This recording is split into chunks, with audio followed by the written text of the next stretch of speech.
Hello guys, good morning. Ayan, to this video guys, mai-share ako sa inyo na panlinis ng inyong digestive system. Hindi lang ito pang pagganda ng kutis, hindi lang pang patubo ng ating hair or shiny ng ating hair, or pwede rin ito guys gamot sa diabetes. Ayan, ito guys ay ang ating yan ang sinasabi ko sa inyo na napakaganda sa ating digestive system clean.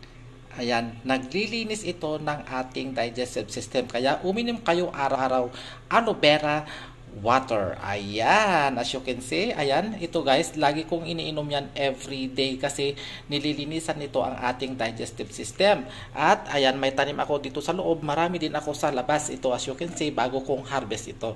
Ito ang gagawin ko ngayon. So, ang gagawin nyo lang, kunin nyo lang yung ano niya sa loob. Ayan, as you can see, yung gel. At yun ang ihahalo nyo sa tubig at yun ang iinumin nyo. Lalong-lalo na sa mga may diabetes, uminom kayo nito. Napakaganda. So, thank you for watching. Share nyo guys kung saan kayo para alam ko kung saan nakakarating ang ating video.